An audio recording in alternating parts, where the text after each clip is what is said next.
Russian Foreign Minister Sergei Lavrov announced on April 14 that the world has already begun the process of de-dollarization. Although the process is not happening at a fast pace, it is irreversible and bound to accelerate, he said.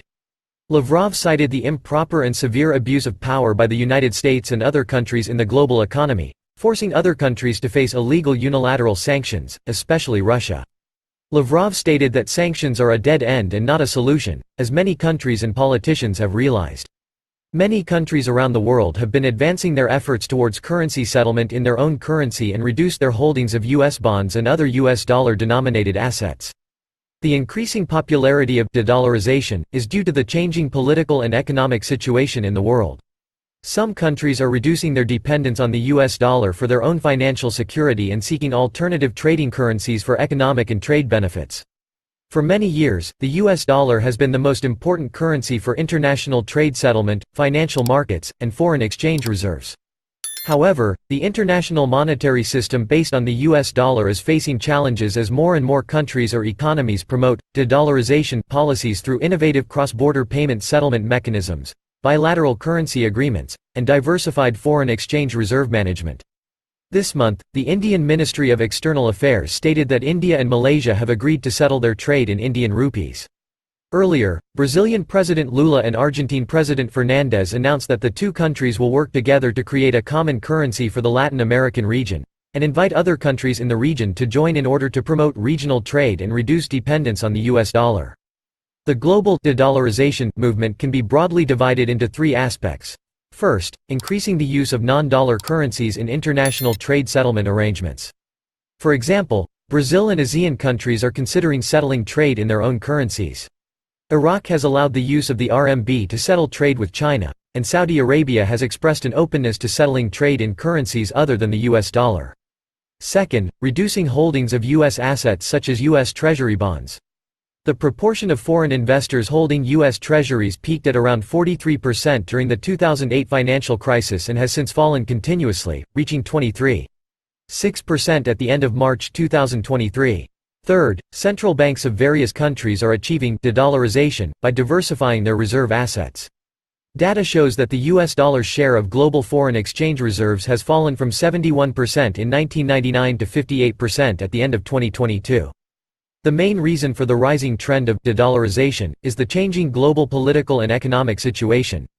In recent years, the rise of American nationalism and populism has led to protectionist trade policies and frequent trade disputes. The U.S. has weaponized the dollar system and frequently imposed trade protectionist measures and financial sanctions on other countries, such as the U.S.'s financial sanctions against Iran and Russia. This behavior has greatly weakened the credibility of the US dollar and triggered concerns from many countries about the safety of using the dollar and the possibility of being subject to US sanctions. Over-reliance on the US dollar can lead to economic and financial crises in non-US economies. When the US loosens its monetary policy, a large amount of hot money flows into non-US economies, leading to asset bubbles. Then, when the US tightens its monetary policy, non-US economies are susceptible to capital outflows, currency devaluation, bursting asset bubbles, and even sovereign debt crises. The US can use its long-arm jurisdiction to impose unreasonable sanctions on non-US economies, affecting the macroeconomic and financial stability of non-US economies.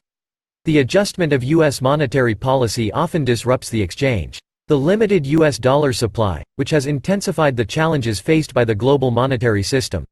Some experts argue that the de-dollarization movement is a natural process that reflects the rebalancing of the global economy and the shift of power from west to east.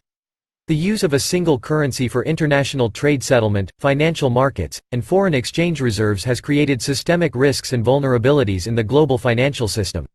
The emergence of new currencies and new payment systems could promote international trade and investment, enhance financial stability, and reduce the dependence on a single dominant currency.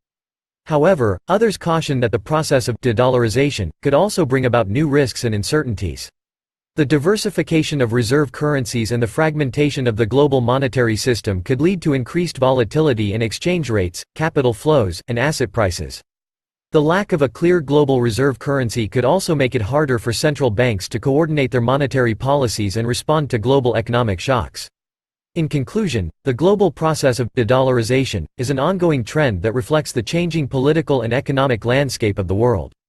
The increasing popularity of alternative trading currencies and diversified foreign exchange reserve management has exposed the limitations and challenges of the current international monetary system based on the US dollar. While de-dollarization could bring about new opportunities for international trade and investment, it also poses new risks and uncertainties for the global financial system. Therefore, policymakers and experts need to carefully monitor and manage the process of de-dollarization to ensure that it promotes financial stability and supports sustainable economic growth. Thanks for watching. If you found this video helpful, please consider subscribing for more content. Take care.